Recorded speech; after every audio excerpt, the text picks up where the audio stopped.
এই যে বললেন যে জিডিএফ থেকে এলএনজি নিশ্চয়ই কোনো না কোনো একটা লাভজনক জায়গা তো আছে। আপনি বলছেন একটু মানে দীর্ঘমেয়াদী পরিকল্পনা দরকার জ্বালানি খাতে সবকিছু, কিন্তু যদি আর্থিক অনিয়ম বা দুর্নীতির এই হোলগুলোকে বন্ধ না করা যায় তাহলে কি আসলে কোনো ধরনের পরিকল্পনা করে জ্বালানি খাতে কোনো উন্নয়ন সম্ভব? দেখেন, এগুলো এমনভাবে এই কাজগুলো হয় যে আপনি এটার মধ্যে ঠিক অনিয়ম বলতে পারবেন না। যেমন আপনি যে এলএনজি যদি আনেন, এই এলএনজির ভিতরে এক ধরনের কমিশন বাণিজ্য আছে। মানে বিদেশ থেকে যে কোম্পানির কাছ থেকে আনবেন এবং এখানে যারা এইগুলো জড়িত, এর মধ্যে এই ধরনের ডিলগুলো আছে, যেটা মধ্যে অনিয়ম আছে। এটা একেবারে অনিয়ম নাই তা না, এখানে আছে। কিন্তু জিনিসটা হচ্ছে কি, এটা অনেক খুব সহজে করে ফেলা যায়। আর এই এক সপ্তাহে এই সপ্তাহে অর্ডার দিবেন, উইদিন 8 to 10 days আপনার এখানে এলএনজি চলে আসবে।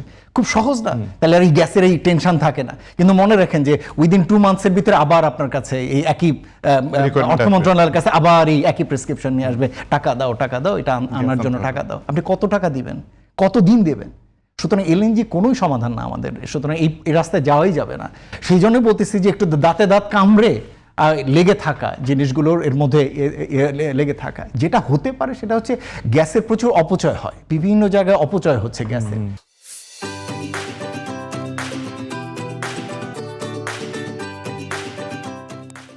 যেমন এই যে ইগুলো হচ্ছে গ্যাসের যে ব্যবহার যে শিল্প কারখানাগুলোতে হচ্ছে, শিল্প কারখানাগুলোতে নির্দিষ্ট লিমিটের বাইরেও অনেক সময় তারা বিভিন্ন ওই যে চার্জিং স্টেশন ওই গ্যাসের ইগুলো থেকে এলএনজিটা ইগুলো যে স্টেশনগুলো থেকেও তারা ওগুলো নিয়ে আসে ওইখানে। কিন্তু এগুলোকে যদি লিমিট করা যেত, গ্যাসের লাইনগুলো থেকে বিভিন্নভাবে এই যে অবৈধ কানেকশন বিভিন্ন জায়গায় যাচ্ছে, সেগুলোকে আমরা বন্ধ করতে পারছি না। এই যে ইলেকট্রিক 3 হুইলার চলছে, এইগুলোর পিছনে আসলে প্রায় 700 থেকে 800 মেগাওয়াট ইলেকট্রিসিটি প্রতিদিন যাচ্ছে।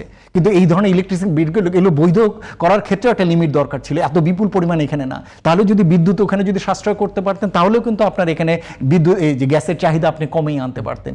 এই যে বিভিন্ন রকমের অবৈধ সংযোগ লেনদেন, এগুলোকেও আসলে এখানে নজরের ভিতরে দরকার আছে। 8 থেকে 10% হচ্ছে গ্যাস সিস্টেম লস বলা হয় ইন্টারন্যাশনালি, কিন্তু 1% বা 2%-এর উপরে টেকনিক্যাল কোনো লস হবে। তার মানে 8% আমার চুরি আছে। হ্যাঁ, আপনি 2700-র মধ্যে যদি আপনি দৈনিক আমি 2700 মিলিয়ন ঘনফুট গ্যাস সরবরাহ দিচ্ছি, 8% আপনি যোগ করেন, তাহলে কত দাঁড়ায়? 270-এর মতো দাঁড়ায়। 270-এর আপনি দাম কত? আমরা অ্যাভারেজে 700 বা 800 মিলিয়ন সরবরাহ দিই, যেটা 60,000 কোটি টাকা বললেন দৈনিক, মানে অ্যাভারেজ সারা মাসে। তাহলে সেইটা কত? তার অর্ধেকের প্রায় অর্ধেকের কাছাকাছি আমার চুরি যায়। তার মানে আমি 25,000 30,000 কোটি টাকা চুরি বলতে পারি।